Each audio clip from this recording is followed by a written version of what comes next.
मैं अपने प्रेस के साथियों का धन्यवाद देता हूं।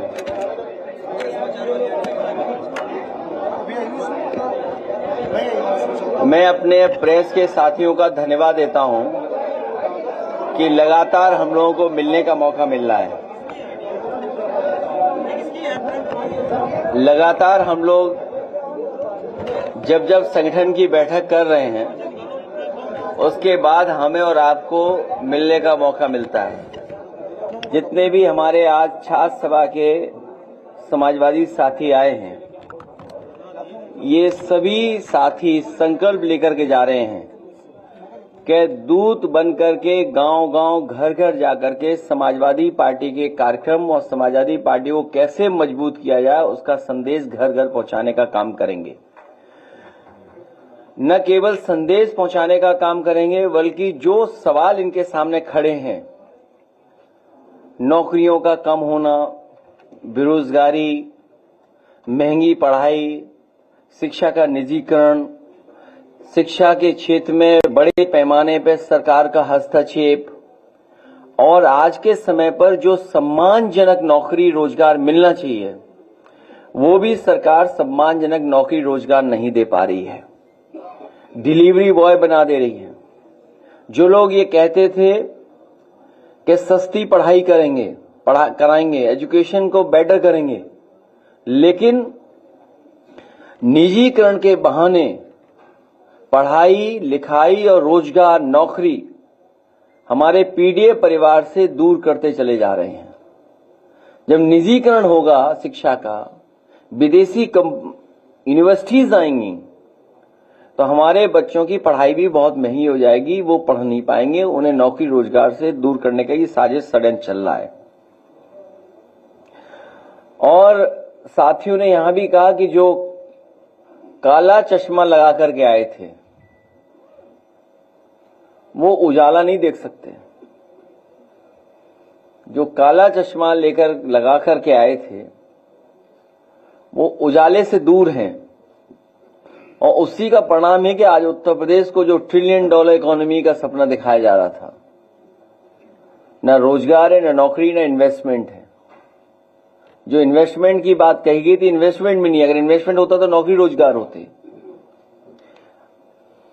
वो सेलेक्टिव है और इतना ऑर्गेनाइज्ड करप्शन कभी देखने को नहीं मिला जो इस सरकार में भारतीय जनता पार्टी की में देखने को मिल रहा है। अखबारों के माध्यम से जो पढ़ने को मिलता है, जीएसटी की चोरी पहले 165 करोड़ की, फिर 300 करोड़ से ऊपर की, फिर और तमाम ऐसे काम हो रहे हैं अपने लोगों को लाभ पहुंचाने का। तो भ्रष्टाचार भी चरम सीमा पर है, जिसके वजह से महंगाई है। हमें उम्मीद है कि यही कार्यकर्ता सब मिलकर के गांव जाएंगे, संगठन बनाएंगे, बूथ स्तर पर काम करेंगे और समाजवादी पार्टी को आने वाले समय में आगे बढ़ा करके सरकार बनाने का काम करेंगे। जो हर पार्टी ने पहले फैसला लिया कि आतंकवाद के खिलाफ और आतंकवाद जड़ से खत्म हो, उसकी ब्रांचेस टूट जाएंगी तो फिर जड़ से आ जाएगा। इससे जड़ से समाप्त हो, हम लोग पूरी सरकार के साथ हैं, आतंकवाद खत्म हो।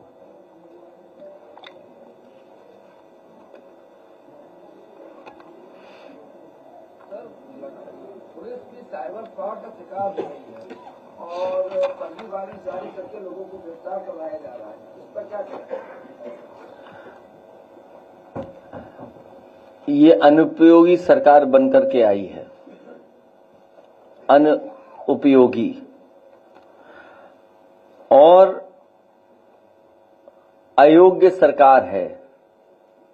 जब डिजिटल की बात हुई तो साइबर क्राइम इतना क्यों बढ़ गया, या साइबर फ्रॉड क्यों बढ़ गया, या म्यूल अकाउंट्स क्यों इतने हो गए? आपको याद होगा देश की सबसे बड़ी बैंक ने एक अखबार में ऐड दिया था जिसमें एक गधा जेल के अंदर है, और जब आपत्ति हुई उस ऐड पर, उसके बाद से वो ऐड अभी तक नहीं आया। साइबर फ्रॉड में या जो इस तरह का क्राइम हो रहा है, यूपी नंबर 1 है। सबसे ज्यादा इस तरह का फ्रॉड यूपी में हो रहा है और सरकार हाथ पे हाथ रख करके बैठी हुई है। आए दिन लोगों से पैसा लूटा जा रहा है, कभी डॉक्टरों से, कभी आईएएस ऑफिसर से, कभी और पुलिस ऑफिसर से। कोई भी नहीं बचा पा रहा है। जो कम जानकार हैं उन पे भी हो रहा है और जो जानकार हैं, पढ़े लिखे हैं, उनके साथ भी हो रहा है फ्रॉड। और सरकार कुछ नहीं कर पा रही, इसीलिए यूपी नंबर 1 है साइबर क्राइम में और साइबर फ्रॉड में। सर, जहाँ तक की शिक्षा की बात है तो जो सरकारी स्कूल है 1 से 5 तक की, उसमें जो बच्चे हैं लगातार जो एडमिशन हो रहे हैं प्राइवेट में हो रहे हैं, लेकिन सरकार ये नहीं सुनिश्चित कर पा रही है कि जो बच्चे सरकारी में नहीं ऐड हो पा रहे, क्योंकि ऐसे स्कूल है जिसमें 20 से 25 बच्चे हैं। इस बार चुनाव जो होगा वो होगा चुनाव योगी बनाम प्रतियोगी। जो पढ़े लिखे लोग हैं, जो रोजगार चाहते हैं, जो शिक्षा के क्षेत्र में बदलाव चाहते हैं, गुणवत्ता के साथ शिक्षा चाहते हैं, वो सभी इस सरकार को हटाने में लगेंगे।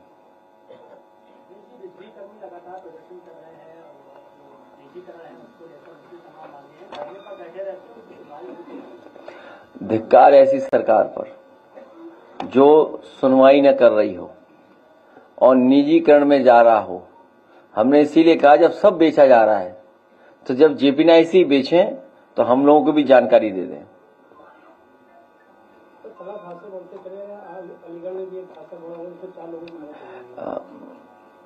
प्रतिदिन बड़ी संख्या में लोगों की जान जाती है। प्रतिदिन यूपी नंबर 1 है रोड एक्सीडेंट्स में। साउथ इंडियन जो स्टेट्स हैं उनमें से कुछ है, डेटा आता है जो डेटा कह रहा है।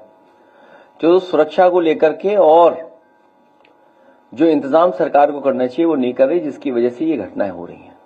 सरकार कई कारण बता सकती है, लेकिन सरकार की जिम्मेदारी बड़ी है कि इस तरह के रोड एक्सीडेंट्स ना हो जिससे जान लोगों की न जाए। अखिलेश जी, पूर्वांचल की सबसे बड़ी और सस्ती मार्केट है वाराणसी की दाल मंडी। वहाँ 10,000 दुकानें हैं, करोड़ों का डेली का व्यापार है, लेकिन श्रद्धालुओं की परेशानी का हवाला देकर के 10,000 दुकानें तोड़ी जा रही हैं। हमारा डेलीगेशन मिला था उनसे, लीडर ओपोजिशन मिले थे। जो विकास विनाश की ओर ले जाए हम उसके पक्ष में नहीं है, उजाड़ दे हम उसके पक्ष में नहीं है। कुछ लोगों के हाथ में ही विनाशकारी रेखा है, उनसे सावधान रहें।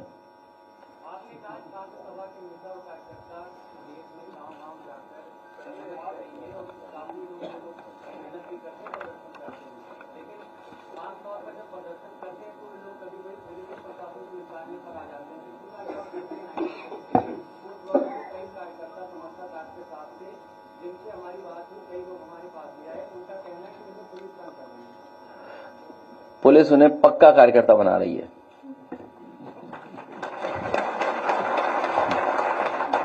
वो जीवन भर समाजवादी रहेंगे। अब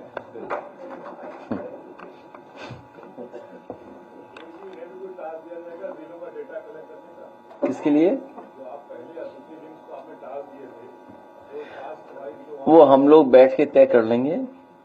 इन लोगों को भी जिम्मेदारी से काम करना है। नंबर 1 अनुशासन, दूसरा व्यवहार अच्छा, तीसरा एक दूसरे के प्रति सम्मान की तरह, सम्मान से देखना, सम्मान से जुड़ना। तो ये काम लगातार करते रहेंगे लोग। पीढ़ी की ताकत को और मजबूत करेंगे।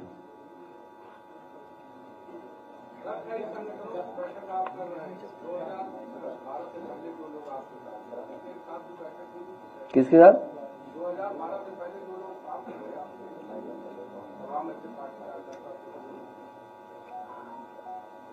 नहीं, मेरी जानकारी में नहीं है। जो जानकारी आप पर है वो मेरे पास वो जानकारी नहीं है। जो जानकारी आप पर है वो जानकारी अभी आई नहीं है हमारे पास।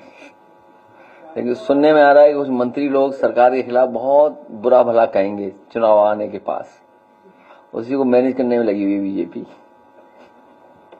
पाकिस्तान और हिंदुस्तान के बीच जो बात चल रहा है, जैसे जो हमले किए गए हैं, उसमें बीजेपी ने एक पोस्टर लगाया है, पुराना एक तस्वीर है, उसमें ये कहा गया था कि मोदी को बता देना। दूसरी तरफ एक महिला को खड़ा किया गया था और एक बोल रहा है वो तस्वीर को लेकर कि मैंने मोदी को बता दिया। तो क्या कहेंगे आप? लगता है कि इस समय इस तरह के पोस्टर लगाए जाने चाहिए? बीजेपी ने पोस्ट किया है। नहीं, मेरी जानकारी में नहीं आया है।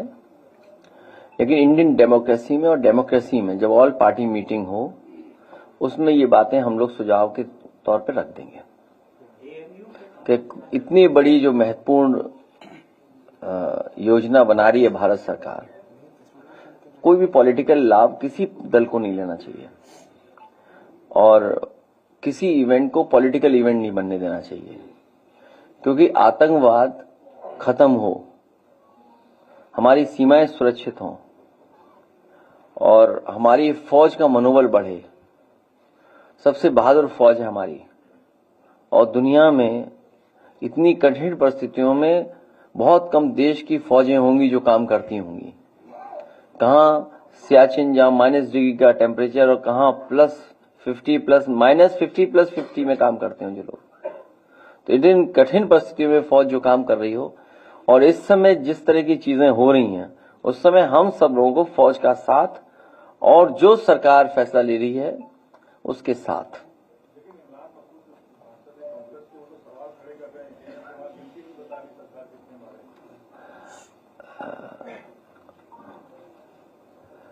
मैं फिर कहता हूं,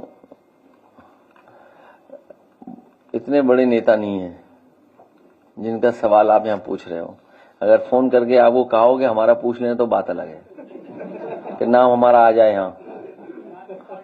हमें लगा कुछ और पूछोगे, नाम जब आया तो टिकट बांट रहे हैं वो लोग तो हाँ वही तो मैंने कहा, मैं से कुछ और पूछेंगे टिकट बांटने का। नहीं, अब बताओ कहाँ दुनिया में कि विधायक टिकट बांटने लगे आपस में। कई सरकारी अस्पताल ऐसे हैं जहाँ पे पूरी दवाइयाँ लोगों को नहीं मिल रही है और लोग लंबी लंबी लाइन लग रहे हैं। बहुत बुरा हाल है अस्पतालों का, बहुत बुरा। इलाज नहीं मिल पा रहा है, दवाइयां नहीं है, लंबी लाइन है और जो बने थे अच्छे अस्पताल वो भी बर्बाद कर दिए, उनका भी इंफ्रास्ट्रक्चर खराब कर दिया है।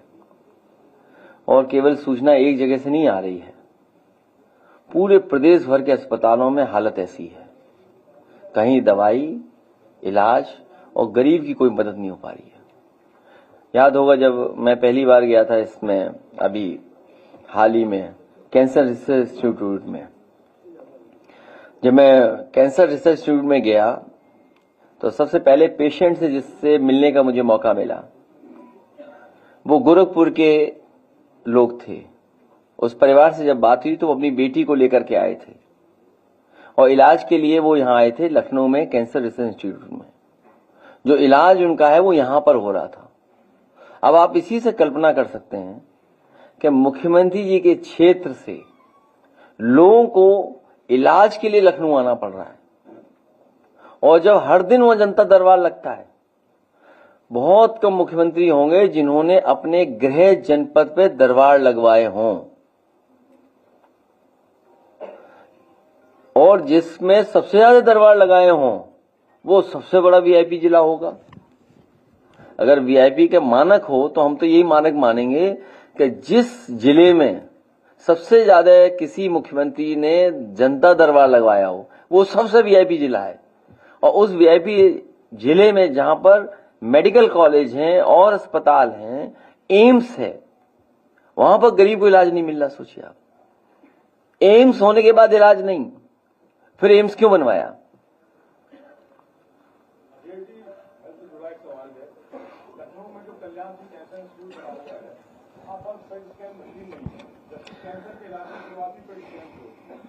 वो समाजवादियों का बनाया हुआ कैंसर इंस्टीट्यूट है, भारतीय जनता पार्टी ने केवल नाम बदल दिया है। और जितना उसको बन जाना चाहिए था वो नहीं बनने दिया। और उसके पीछे अगर आप जाएंगे तो सुनने में आया है कि जो मेडिकल यूनिवर्सिटी बनी है वो एडमिनिस्ट्रेटिव यूनिवर्सिटी है, मेडिकल कॉलेज नहीं है वो, जिसका शिलान्यास प्रधानमंत्री जी ने लोक भवन के सामने किया था। हालांकि वो बटेश्वर में बनना चाहिए था, बटेश्वर में नहीं बना, वो बना समाजवादी लोगों के जो इंफ्रास्ट्रक्चर का प्रोजेक्ट बन रहा था उसकी बची हुई जमीन को बदल करके नक्शे पर उन्होंने वो मेडिकल यूनिवर्सिटी बनाई, अटल बिहारी वाजपेयी मेडिकल यूनिवर्सिटी। वो एडमिनिस्ट्रेटिव यूनिवर्सिटी है, वहां मेडिकल कॉलेज नहीं है। मेडिकल यूनिवर्सिटी तो बस इलाज नहीं हो रहा वहां, तो आप इसी से कल्पना कर सकते हो स्वास्थ्य का क्या हाल है। आप लोग उस पे स्कैन मशीन को धंधे के तौर पर दे सकते हो आपको? सबसे पहले तुम दो 1 लाख रुपए, बातें कर रहे बेमतलब की। जेब में नहीं पैसा, 2 रुपए बोले चंदा दे दो सब लोग। ये क्या बात हुई, चलो 1 लाख दो तुम, हम देंगे 2 लाख सब लोग मिलकर के। अरे भाई हम कह रहे सरकार बदलो। मेडिकल वाला लगाइए, वो एड लगाइए, दिखाओ इनको, दिखाइए मेडिकल वाला एड। अरे चाहे जितने किया है तो हमारी जिम्मेदारी थोड़ी है, वो तो सरकार की जिम्मेदारी है। अच्छा बताओ, सरकार गमले लगा रही करोड़ों रुपए के, हाँ बहुत से ऐसे खर्चे हैं सरकार कर रही है। होर्डिंग लगा रही है, होर्डिंग का तो फिर करप्शन है, वो तो जानते हो आप भी। वो तो लगती 10 है, बिल होते हैं 100 का है। नहीं, देखिए बिल 100 का, लगती 1। अब आप हिसाब लगा लो उसी से। ऐड आया, लाइट बंद करो, ऐड दिखाइए। खुद ही बीमार लग रहा है, न डॉक्टर है, न दवाई, न सुई, न जांच है। सुबह से दोपहर। भैया डॉक्टर कब आएगा? लगता है अब सरकार बदलेगी तभी डॉक्टर आएगा। इस बार भी गरीबों की मदद करने वाली सरकार वापस आएगी और सबको सेहत मिलेगी। जिनका काम आज भी है, 27 में बनाएंगे उनकी सरकार। अपना भविष्य खुद बनाएंगे, किसी के बहकावे में नहीं आएंगे, सबको समझाएंगे। एकजुट होकर 27 में अपनी सरकार बनाएंगे, मतलब पीडीए सरकार लाएंगे। अपनी सरकार बनाएंगे, अपनी सरकार बनाएंगे। ये पत्रकार समझ नहीं पाए, दोबारा दिखाओ इन्हें, दोबारा नहीं समझ पाए, ऐड कहाँ समझ पाए। ये अस्पताल तो हमें खुद ही बीमार लग रहा है, न डॉक्टर है, न दवाई, न सुई, न जांच है। सुबह से दोपहर। भैया डॉक्टर कब आएगा? लगता है अब सरकार बदलेगी तभी डॉक्टर आएगा। सरकार का इलाज नहीं करना ही होगा। इस बार हम गरीबों की मदद करने वाली सरकार वापस आएंगे और सबको सेहत मिलेगी। जिनका काम आज भी है, 27 में बनाएंगे उनकी सरकार। अपना भविष्य खुद बनाएंगे, किसी के बहकावे में नहीं आएंगे, सबको समझाएंगे। एकजुट होकर 27 में अपनी सरकार बनाएंगे, मतलब पीडीए सरकार लाएंगे। अपनी सरकार बनाएंगे, अपनी सरकार बनाएंगे।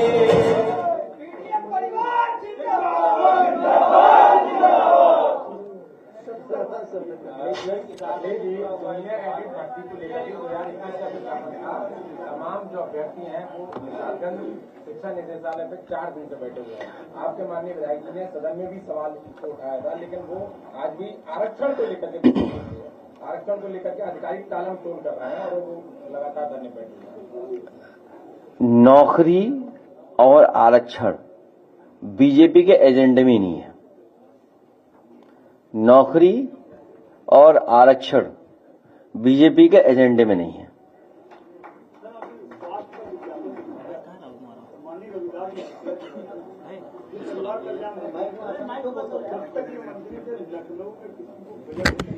जनता से दान करा के हॉस्पिटलों को दिया करते थे, सामने उनके कहना चाहिए रविदास मल्होत्रा जी जब मंत्री नहीं है, बहुत माना, जनता से दान कराया। आपकी बात मैंने मान ली, रविदास जी आने वाले समय मंत्री बनेंगे। भाई बात मान ली आपकी, अभी तो बना ही नहीं सकते, अभी तो हटाना है हमें। रविदास जी ठीक है, कहाँ हो, सुन लिया, ठीक है। हाँ हाँ, उन्हें क्या परेशानी है, उन्हें क्यों गर्मी लग रही है। भाई इंडोर बैठक क्यों नहीं करें हम, उनकी कहाँ हो रही है बैठक, धूप में, उनकी बैठकें कहाँ हो रही हैं। ऐसा है, आपको पता होगा, एक यहां से भगाए गए थे उनके प्रभारी, वो डर के दोबारा उन्हें बुला लिया गया है। वो भी इंडोर कर रहे हैं मीटिंग, नहीं कर रहे इंडोर।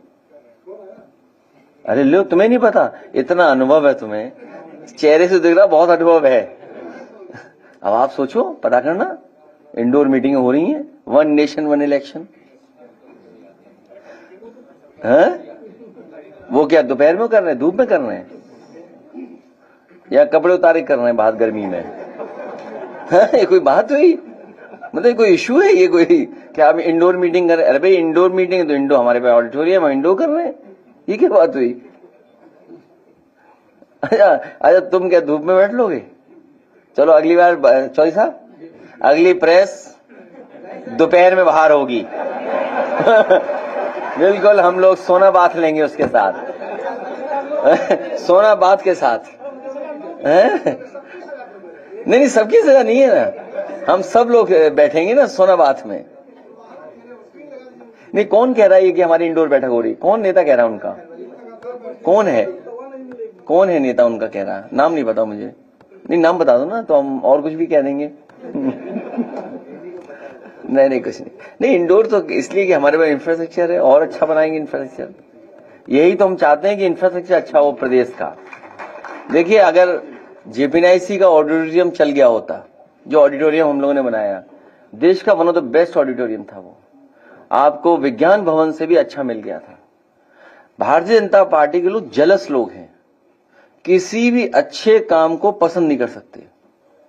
रिवर फ्रंट देश का एग्जेम्पलरी काम है, ये गोमती रिवर फ्रंट, और आपका बंद कर दिया, नहीं बनने दे रहे हैं। मैं उस दिन अखबार में पढ़ रहा था साबरमती का कि 50 किलोमीटर का और वहां कर रहे हैं, अपना बना रहे हैं 50 किलोमीटर और हमारे अनुपयोगी मुख्यमंत्री इसको बंद कर दे रहे हैं।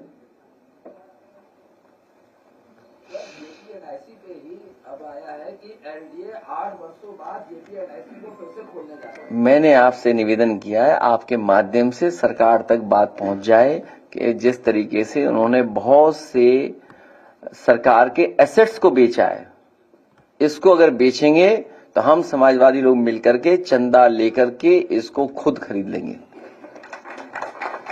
हम लोगों ने, क्योंकि इसके साथ हमारा आइडियोलॉजिकल जो इमोशनल अटैचमेंट है वो बड़ा है, जिसको नेताजी ने शुरू किया हो, शिलान्यास किया हो, और उस समय बहुत से देश के बड़े लीडर्स आए थे, और आज भी लोहिया पार्क वही है, उसी का हिस्सा कट करके जेपीएनआईसी बना है। लोहिया पार्क में आप खुद मुझसे बेहतर जानते होंगे, कोई आईएएस ऐसा नहीं जो वहां न टहलता हो। जो हम लोगों पे अन्याय करता है आईएएस, वो भी वहीं घूमता है, वहां के पेड़ पौधे देख रहे हैं कि कौन है ऐसा। और आज भी सबसे अच्छी क्वालिटी का प्लांटेशन आपको लोहिया पार्क में मिलेगा या जनरल पार्क में मिलेगा।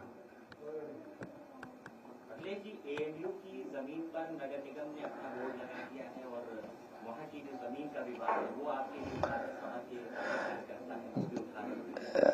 जब देश पूरा एक है और पाकिस्तान से खतरा पैदा हो रहा है, आतंकवाद से खतरा पैदा है, उस समय सरकार को कोई अन्याय का काम नहीं करना चाहिए, अननेसेसरी काम नहीं करना चाहिए।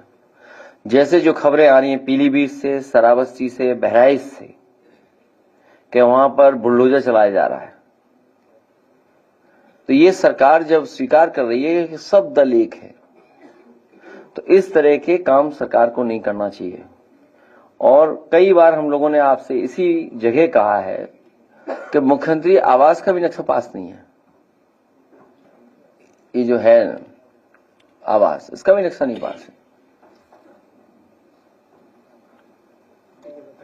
वीडियो वायरल हो रहा है, उसमें ट्रेन में यात्री को जो पेंट्री के वेंडर्स हैं, ठेकेदार हैं, उन्होंने मार मार के उसके कपड़े फाड़ दिए, सिर्फ इसलिए कि उसने शिकायत कर दी थी। पानी महंगा बेच रहे थे, बाकी खाने का सामान महंगा बेच रहे थे, उन्होंने बकायदा उसको उतार के खूब पीटा है, पूरे कपड़े फाड़ दिए, और कोई एक्शन उनके खिलाफ नहीं है। अब वीडियो वायरल हो गया, हो सकता है मंत्री जी तक पहुंच जाए तो कार्रवाई करें उस पर। तो हैं ऐसे मंत्री, ऐसे बन गए, कैबिनेट में चले गए होंगे ऐसे लोग, उन्हीं के माध्यम से ये सब हो रहा है। वो अपने आप जानकारी भी ले लेंगे ये बात। खेतों में जो है सांड और गाय के अलावा बंदरों की पूरी झुंड जा रही है, पूरा फसल तबाह कर रहे हैं। शहरों में भी इसकी बहुत ही खराब स्थिति है, लोगों की जान जा रही है। सरकार के पास या छात्रों को आवाज देंगे कि बंदरों को फिर से जंगल में भेजें।